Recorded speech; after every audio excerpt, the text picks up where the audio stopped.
শুভ সকাল বন্ধুরা।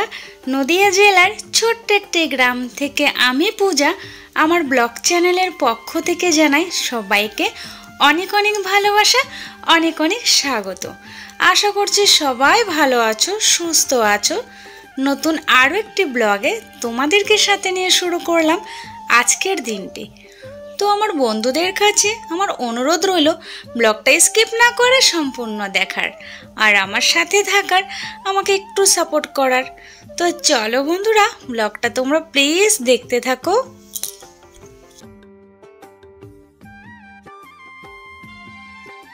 তো বন্ধুরা, আজকে তো ঘুম থেকে উঠতে লেট হয়ে গেছে। এদিকে কিন্তু আজকে আবার বৃহস্পতিবার। তো আর এই যে ঘুম থেকে উঠে কাজ শুরু করি না, লেট হয়ে যায় সমস্ত কাজ একা হাতে গোছাতে। তো সেজন্য আমার প্রত্যেক দিনই সকালের ওষুধটা মিস হয়ে যায়। তো তোমাদের দাদাভাই বলেছে তুমি আগে ঘুম থেকে উঠে ব্রাশ করো, ওষুধটা খেয়ে নেবে। ওষুধটা খাওয়ার পরে তুমি সকালের বাসি কাজগুলো করে তারপরে খাওয়া দাওয়া করো।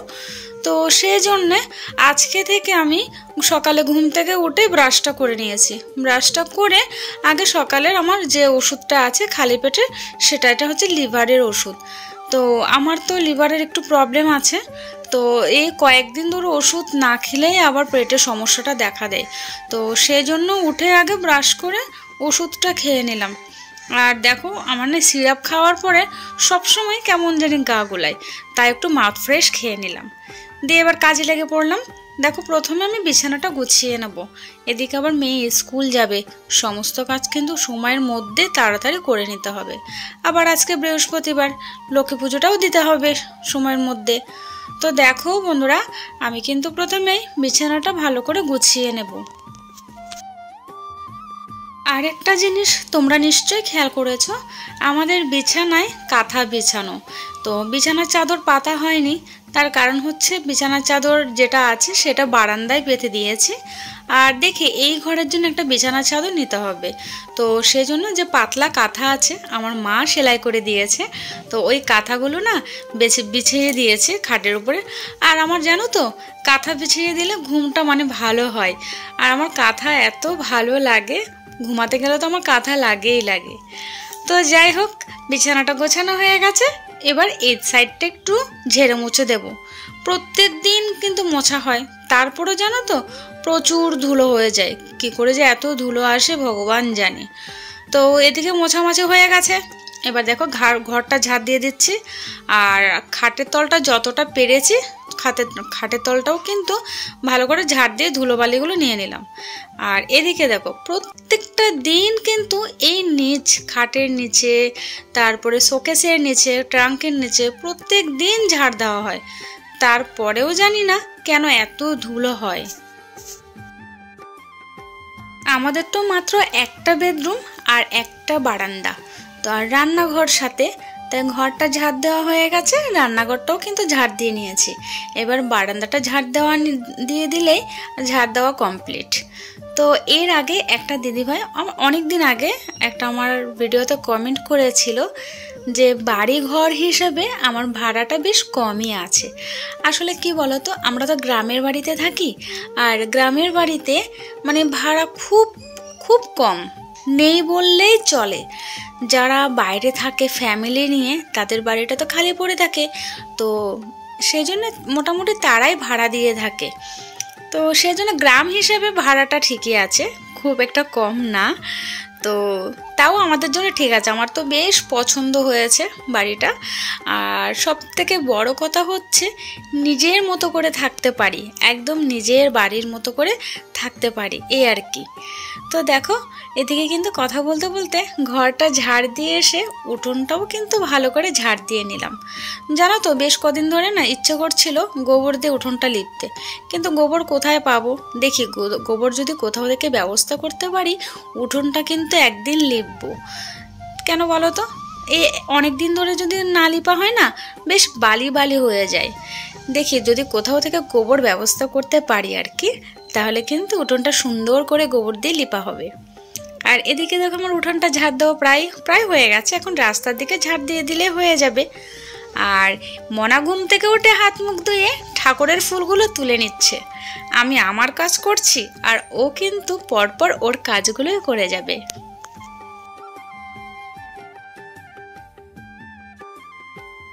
আমি মনে করি আমাদের প্রত্যেকটা মেয়েদের, মানে যারা হাউসওয়াইফ আছে, তাদের একই সমস্যা। সকালে ঘুম থেকে উঠেই কিন্তু মাথার উপর দিয়ে মনে হয় অনেক বড় একটা চাপ থাকে। কি বলতো, যদি একটু লেট করে ঘুম থেকে ওঠা যায় তাহলে তো আরও হয়ে গেল। এদিকে মেয়ে যাবে স্কুল, আর আজকে আবার বৃহস্পতিবার, আবার উঠলাম একটু লেট করে। বুঝতেই পারছো কিসের উপরে দিয়ে যে সমস্ত কাজ একা হাতে সামলাচ্ছি নিজেও জানি না। কথায় আছে মা বাবার কষ্ট বেশিরভাগ মেয়েরাই বোঝে। তো দেখো এখানে আমি কল চাপছিলাম, তো হঠাৎ করে আমার নিঃশ্বাস, মানে আমার তো শ্বাসকষ্ট আছে, তো আমি নিঃশ্বাস নিতে পারছিলাম না, শ্বাস আটকে গেছে। তাড়াতাড়ি বলছে মা তুমি সরো, আমি তোমাকে বালতিটা জল চেপে বালতিটা ভরে দিচ্ছি। তো দেখো আমাকে বালতিটা ভরে দিল। এবার আনতে পারছিল না, তারপরেও চেষ্টা করেছে বালতিটা আমাকে এনে দিতে। তো আমি বললাম না লাগবে না, তোমার হাতে পায়ে লেগে যাবে। তো দেখো আমাকে বালতিটা এনে দিল, আর আমিও গাছে জল দিয়ে দিলাম। আমাদের দাদাভাই বাড়ি থেকে যাওয়ার আগে কিছু গাছ লাগিয়ে গেছিল। ও কিন্তু প্রত্যেকবার বাড়িতে আসলে এরকম কুমড়ো গাছ, লঙ্কা গাছ লাগিয়ে দিয়ে যায়, আর আমি সেগুলোকে বাড়িতে নিয়মিত জল দিই, কখনো বা একদিন পর পর জল দিই। তো না দিলে তো গাছগুলো মরে যাবে না। তো দেখো বাইরের কাজগুলো সমস্ত কাজ কমপ্লিট করে চলে আসলাম। এবার এই আপেলটা আমি সকালবেলা ঘুম থেকে উঠে ফ্রিজ থেকে বের করে রেখেছিলাম, কারণ একে তো ঠান্ডা, তার মধ্যে যদি সাথে সাথে ফ্রিজ থেকে বের করে খাই তাহলে তো আরও ঠান্ডা লেগে যাবে। তাই সকালে ঘুম থেকে উঠে মনে করে একটা আপেল বের করে রেখেছিলাম মেয়ের জন্য। তো এখন ওকে এটা কেটে দেব। আর কি বলতো, ও একদমই কোনো ফলমূল খেতে চায় না, চাইনিজ খাবারগুলো খুব ভালো খায়। ওকে যদি সকাল বিকাল চাইনিজ খাবার দেওয়া হয় সেটাও ভালো খাবে, কিন্তু ফল ও একদমই খেতে চায় না। তাই একদম গুছিয়ে গাছিয়ে কেটে যদি দিই তাহলে একটু ভয়ে ভয়ে খেয়ে নেয়, না হলে জানে আমার হাতে মার খাবে। তো একটা আপেল কেটে ওকে দিয়ে দিলাম, দিয়ে ও এটা খাবে, আমি ওদিকে কাজগুলো সারবো। এবার ওটা দিতে গেলাম, আমাকে বলছে মা তুমিও দুটো খাও। সকালে আপেলটা খাওয়ার পরে ওকে জিজ্ঞেস করলাম আজকে সকালে একটু জল আর বিস্কুট খেয়ে নাও। বলছেন আমি জল বিস্কুট খাবো না, একদমই বিস্কুট খেতে চাই না। তো বলছে আমাকে একটা মুড়ি মেখে দাও, ঝালমুড়ি। তো দেখো এই মশলাটা কিন্তু আমি প্রত্যেক বছর শীতকাল আসলে বানিয়ে রেখে দিই, সিক্রেট মশলা আর কি। তো একটা শসা কেটে আমি তার মধ্যে একটু মশলা আর কটা মুড়ি আর চানাচুর দিয়ে ওকে মেখে দিলাম। তো সাথে আমি আর ও দুজনে কিন্তু একসাথে খেয়ে নিলাম সকালে আজকে ঝালমুড়ি।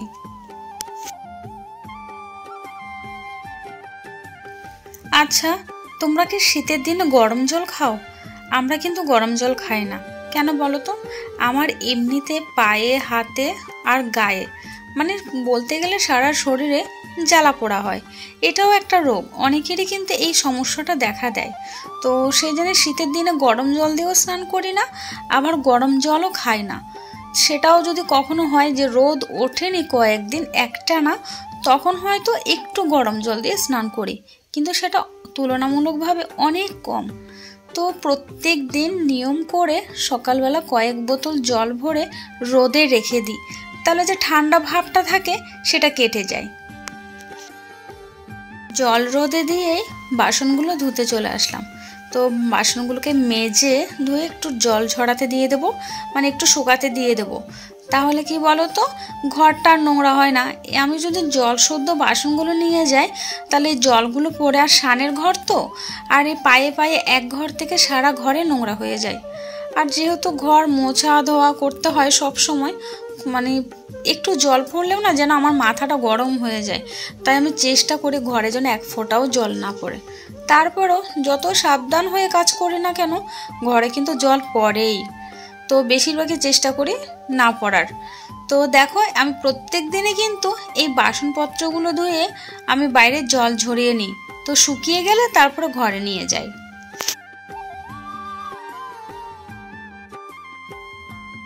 কয়েকদিন ধরে জানি না মাথা ঘোরাচ্ছে, বমি বমি পাচ্ছে, গা গোলাচ্ছে, মানে শরীরটা যেন কেমন ঝিমিয়ে ঝিমিয়ে যাচ্ছে। তো প্রত্যেক দিনে কিন্তু এই সমস্যাটা দেখা দিচ্ছে আজকে কয়েকদিন ধরে। তো শরীরটা খুবই খারাপ লাগে, বেশিরভাগ সকালে ঘুম থেকে উঠলে কাজ করতে ইচ্ছে করে না। তো তারপরেও তো এই কাজগুলো তো ফেলে রাখা যাবে না, করতেই হবে। তো সমস্ত কাজ কমপ্লিট হয়ে গেল। মেয়ে বলল, মা আজকে আর কিছু রান্না করো না, একটু ডালে চালে খিচুড়ি করে নাও। তো আজকে একটু পাতলাও করে খিচুড়ি করেছি, আর কালকের একটু পালং শাকের ঘ্যাট ছিল, তো সেটা দিয়ে সকালে কিন্তু খেয়ে নিলাম। সকালে বলতে এটা কিন্তু আমাদের দুপুর বিকেল হয়ে যাবে, যেটুকু রান্না করেছি আর কি, দুপুর আর বিকেল হয়ে যাবে। জানো তো মেয়ে আমার আজকে স্কুল যেতে পারেনি। এই যে কাজ করতে করতে হঠাৎ আমার মাথাটা ঘোরাচ্ছিল, একটু বসেছিলাম, আর ওদিকে তো টাইম হয়ে যাচ্ছে। আগে তো স্কুল কাছে ছিল, একটু লেট হলেও দৌড়ে চলে যেতে পারতো সাইকেল চালিয়ে, আর এখন তো গাড়ি করে যেতে হয়, আর গাড়ি আসে 15 মিনিট পর পর। তো সেই জন্য আজকে আর স্কুল যেতে পারেনি, আমার জন্য স্কুলে যেতে পারেনি। তো স্কুলে তো যেতে পারেনি।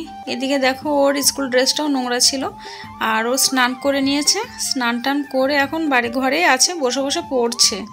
তো এদিকে আমি ঘরে তো রান্না বান্না হয়ে গেছে, তো ওর স্কুল ড্রেস এগুলো ভালো করে কেচে দিয়েছি, কেচে শুকাতে দিয়ে দিয়েছি।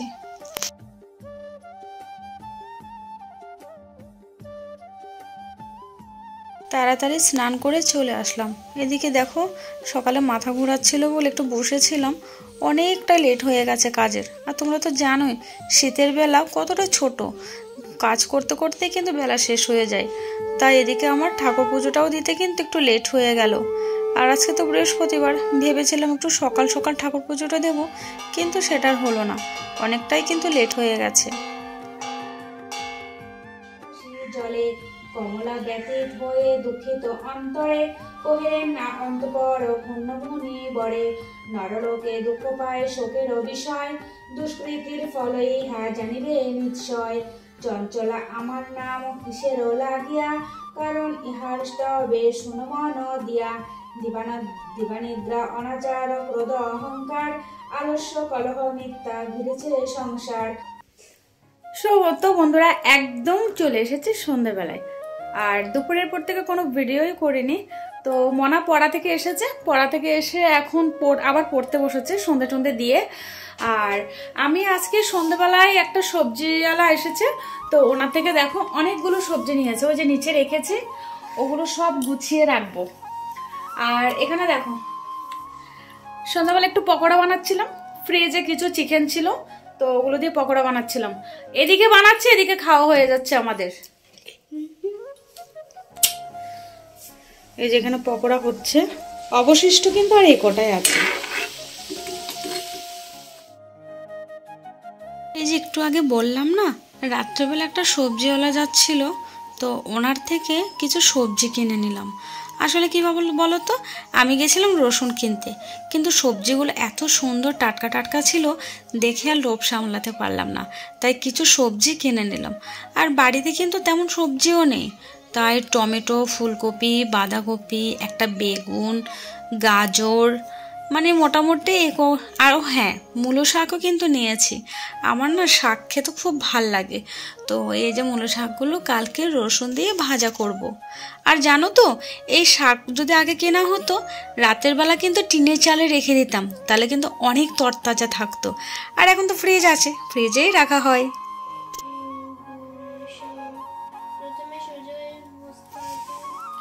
তো বন্ধুরা আমাদের তো রাত্রে খাওয়া দাওয়ার কোনো ঝামেলা নেই, মানে দুপুরে যে খিচুড়ি রান্না করেছিলাম এখনও অল্প একটু রয়ে গেছে, তো রাত্রে দুজনার হয়ে যাবে। তো আর তো দেখেছিলে তখন পকোড়া খেয়েছিলাম। আসলে কি বলো তো, ভিডিওটা আমি ভালো করে করতে পারিনি, যেহেতু আমার ফোনে জানি না কেন এই সমস্যাটা এখন হচ্ছে, যদি বেশি ভিডিও থাকে ফোনে গ্যালারিতে তাহলে স্টোরেজ ফুল দেখায়, আর কোনো ভিডিওই করতে পারি না। তো সেই জন্য বারবার ভিডিও করছি, বারবার কেটে যাচ্ছে, ফোন হ্যাং করছে, প্রচুর সমস্যা করে ভিডিও করতে গেলে। তো এদিকে দেখো আমি তো প্রায় মানে বসে থাকতে থাকতে ঘুমিয়েই পড়েছিলাম, আর এখানে দেখো মনা পড়তে বসেছে।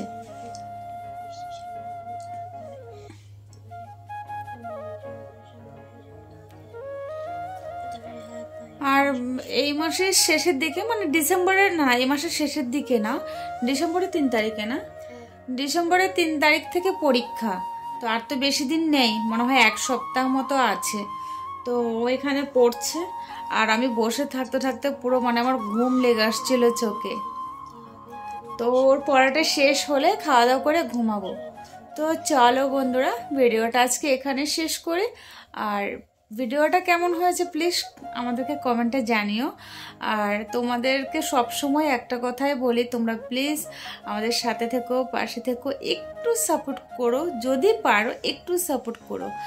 তো চলো বন্ধুরা, দেখা হবে নতুন কোনো ভিডিওতে। ততক্ষণ সবাই সুস্থ থেকো, ভালো থেকো।